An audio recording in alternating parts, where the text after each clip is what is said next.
Class 8 আশা করি তোমরা সবাই খুব ভালো আছো।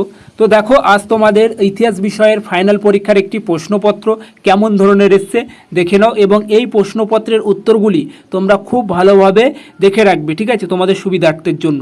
এবং আরেকটি কথা দেখো, তোমাদের ফাইনাল পরীক্ষার জন্য সমস্ত অধ্যায়ের ইম্পর্টেন্ট সাজেশনপত্র দেওয়া হয়েছে, চাইলে তোমরা সেই ভিডিওগুলি দেখতে পারো। ওকে, তো চলো তার আগে তোমাদের ভিডিওটি শুরু করা যাক। তো দেখো প্রথমে দেখো শর্ট প্রশ্ন এসছে, ঠিক আছে। তো 15টি তোমাদের শর্ট প্রশ্নের উত্তর লিখতে হবে।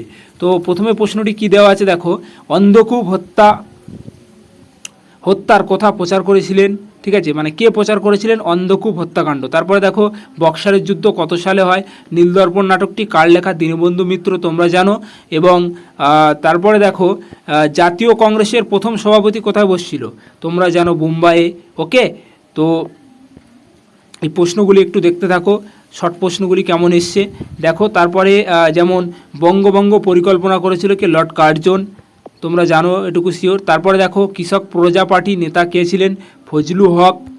ওকে, তো তারপরে দেখো কার অনুরোধে নেতাজি আজাদ হিন্দু বাহিনী দায়িত্ব গ্রহণ করেছিলেন। তারপরে দেখো কোন দিনে সাধারণতন্ত্র দিবস বলা হয়। তো স্বাধীন ভারতের প্রথম রাষ্ট্রপতি কে ছিলেন। তো এই ছিল তোমাদের শর্ট প্রশ্ন। এবং দ্বিতীয় পেজের দেখো, দ্বিতীয় পেজে ছকস্তম্ভ, 5 দেখো ছকস্তম্ভটি কেমন এসেছিল বা এসছে। ওকে, আচ্ছা, তো পরবর্তী পেজ দেখো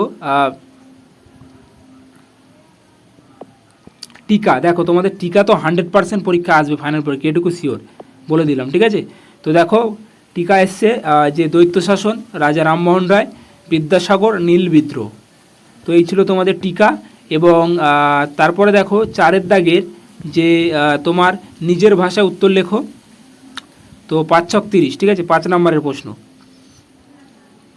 যে কোনো তোমার 5টি প্রশ্নের উত্তর দিতে হবে, 6 নম্বরের প্রশ্ন। তো দেখো রেড ক্লিফ লাইন কি, ঠিক আছে, এই প্রশ্নটি খুবই ইম্পর্টেন্ট। আরেকটি প্রশ্ন দেখো 2 দাগে দেখে রাখবে যে ভারতের সংবিধান, ঠিক আছে, যে 6টি মৌলিক অধিকার আছে সেগুলি কি, ঠিক আছে, এই প্রশ্নটি ভেরি ভেরি ইম্পর্টেন্ট, এটুকু বলে দিলাম। ওকে, এই যে প্রশ্নটি বললাম যে ভারতের সংবিধানের যে 6টি মৌলিক অধিকার আছে সেগুলি কী কী, ঠিক আছে, এই প্রশ্নটি খুবই ইম্পর্টেন্ট। তোমাদের আমি ফুল সাজেশনপত্র ইতিহাসে দিয়ে দিয়েছি, ওই ভিডিওটি তোমরা যদি দেখো 100% ওখান থেকে কমেন্ট পাবে, এটুকু শিওর। ওকে, তো তারপরে দেখো একটি বিদ্রোহ আছে যে সাঁওতাল হুল বিদ্রোহ, তার সম্পর্কে লিখতে হবে। এবং ব্রিটিশ রেসিডেন্সি ব্যবস্থা সম্পর্কে লেখো। ওকে, আচ্ছা, তো এই ছিল তোমাদের ইতিহাস বিষয়ের একটি ফাইনাল পরীক্ষার প্রশ্নপত্র। তো যদি ভিডিওটি ভালো লাগে থাকে তাহলে তোমার বন্ধুদের কাছে শেয়ার করো। ওকে।